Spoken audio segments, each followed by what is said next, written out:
Assalamu alaikum everyone. In this session, we are going to talk about aggregate planning and optimization through linear planning models because this is where we talk about sales and operational planning. And this is really important when it comes to sales and operations planning, where we identify our resources and see the best model where we can meet the requirements in the best possible manner, which means that with the minimum cost. So basically, the objective of aggregate planning is usually to meet forecast demand while minimizing cost for the planning period. Now here you have to come up with the best cost minimizing model arrangement or configuration when it comes to transportation or procuring raw material or allocating your fixed or variable overheads to make sure that the overall cost is minimum.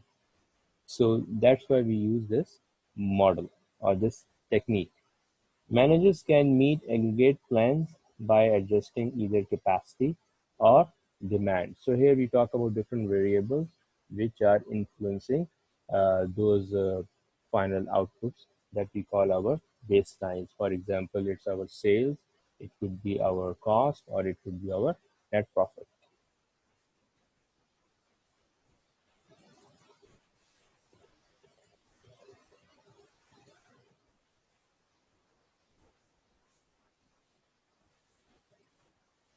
All right. So now here we talk about aggregate planning strategies. That how do we go about aggregate planning? There are three basic strategies involved. The first one is chase strategy that involves planning strategy that sets production equal to forecast demand. And this strategy is mainly used in tourism, hoteling industry, in entertainment industry, where you are welcoming lots of tourists and you have to provide services right then and there. And also at the hospitals and service-based industries rather, where things are have to be met and given and provided to the customers on a timely basis. The second one is level scheduling that involves maintaining a constant output rate, production rate, or workforce level for the planning organization. Here we talk about production-based organizations like car manufacturers or technology appliances manufacturers, and so on and so forth. The third one is a mixed strategy.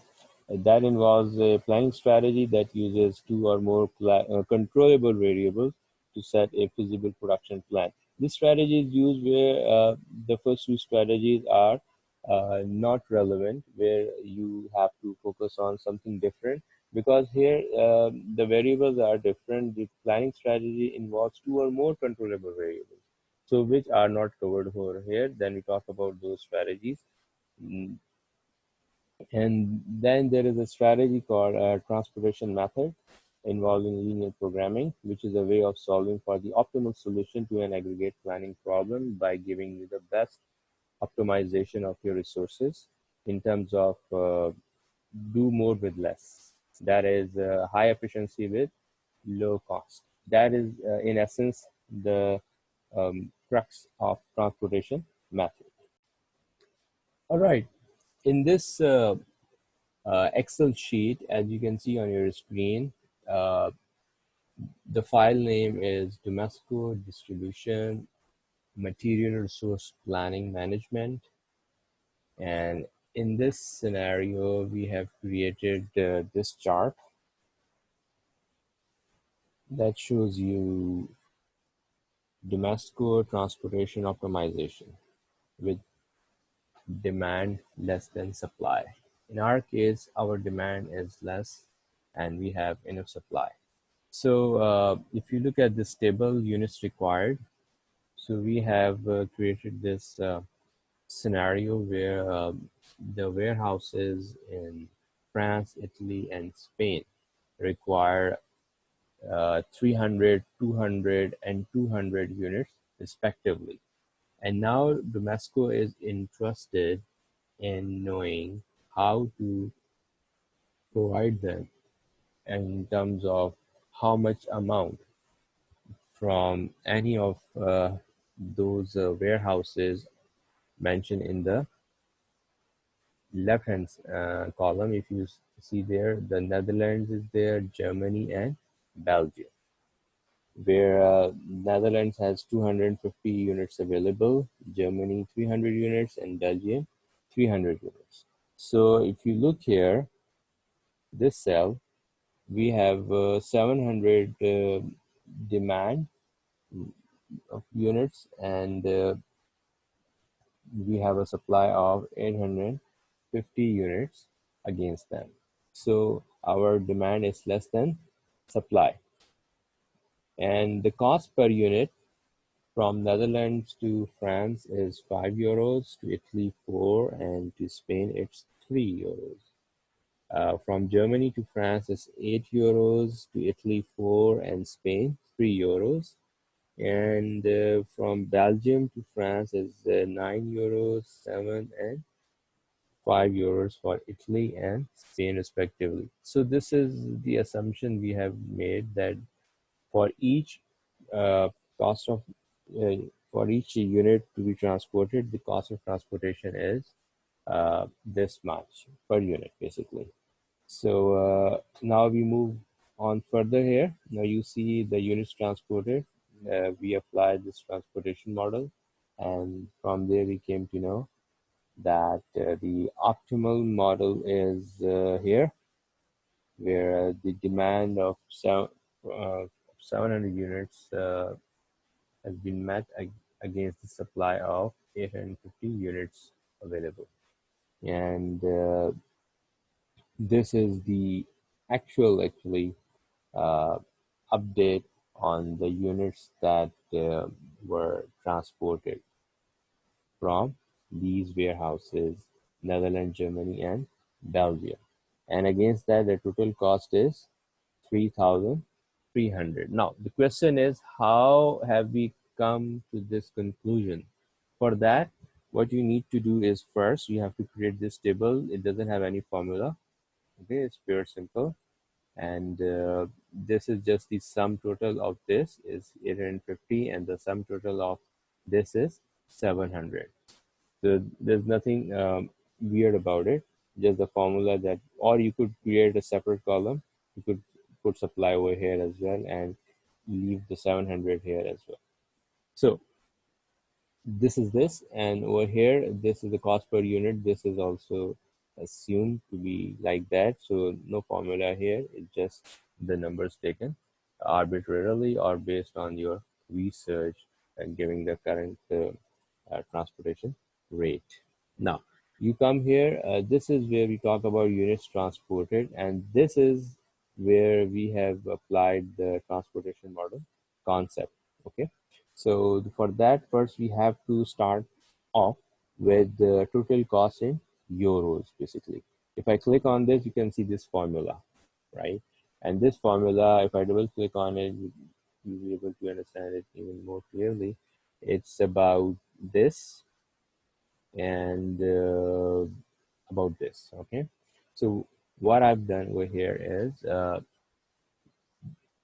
you don't have to calculate these values by yourself. The formula will automatically do for you, okay? So for that purpose, if you just do like this, and you just select it like this and leave the numbers, okay, so everything has gone back to 0, right? So now you click on this, okay, and if you see here under data, there is this tab called solver. If you can't see solver, then you have to go here, and from here you have to go to the Excel options, right? And from there you have to go to add-ins, and from there you can choose the solver add-in, and it will be added over here, and then you hit OK button here and then OK over here. All right. So with that, you got this, and then you go here. All right. This is the range which you have to tell that this is the range that you have to tell here. Okay. It will come here. And then the second thing is we have to select the minimum option because you are looking for minimum uh, cost, the optimizing cost to the minimum level possible. So you hit this button. Now, this cell is where you talk about the values that we are interested in knowing. So you just click and select like this, and yeah, it will come there automatically. Then comes this subject to the constraints. Now here we have to suggest the constraints, and the constraint is basically our demand is less than supply. So the first constraint would be, if you look at this one, right? This is where we are going to see our demand should be less than supply. So for that, we identify the constraints first. If I just delete it for now and here for you again.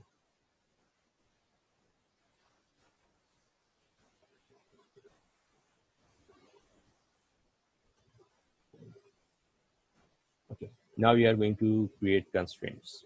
The first one here is we are going to say our total required units should be less than or equal to, uh, here we say they should rather be equal to demanded units. Now, here we go for this constraint here. Okay, that is that. Now we talk about our supply. That supply is greater than demand.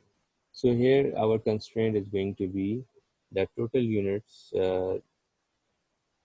that are supplied, that is total out, could be less than or equal to the supply. Why? Because our demand is less than supply. So the good supply could be less than the items available in the warehouses in either of these three warehouses, Netherlands, Germany, or Belgium. So now we have added the constraints here. Now we go to options. You have to select, make sure you have to select assume linear model and assume non-negative because inventory cannot be negative. And then we hit the OK button. Now we hit the solve, and because we are interested in knowing about the model, so we hit the button here. There you go. And it says solver found a solution. All constraints and optimal conditions are sufficient. So here you can click for detailed analysis. You can click on any of these to generate reports as well. For example, we want to click on this and we want to generate the report.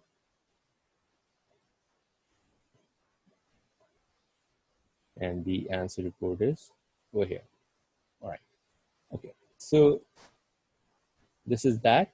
And the other scenario is over here where we have mentioned domestic transportation optimization with demand more than supply.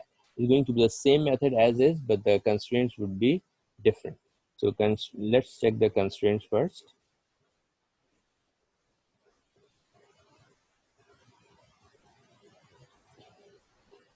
All right. If you look here, the constraint would be here.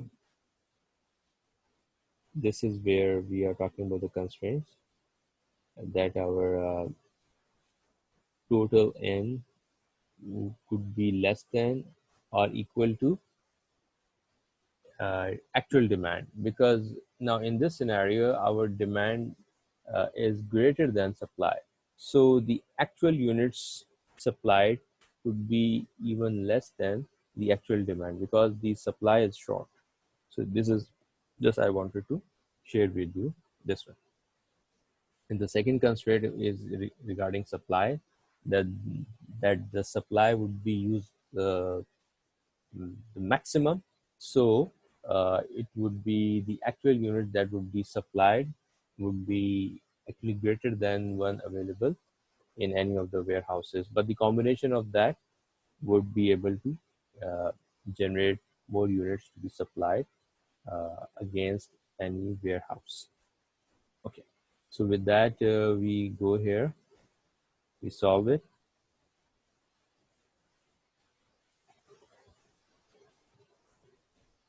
show trial solution. There you go. So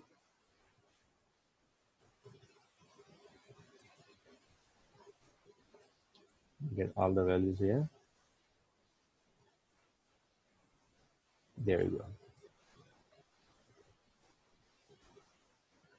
So with different iterations, it has been able to generate the value over here that this is 3000 is the optimal solution for this kind of scenario where you have to deal with short supply and uh, more demand.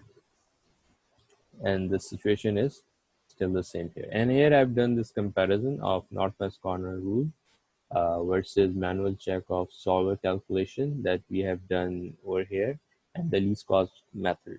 So least cost method and the northwest corner rule could be done manually. However, the result would not be identical. But this method, manual check of solver calculation, which we have done and checked manually, it gives us the best optimal solution. That's why we recommend using the solver program for optimization, cost optimization, and resource optimization. Conclusion, solver calculation gives the lowest cost compared to the other two methods, and least cost calculates lower cost than north cost, northwest corner rule.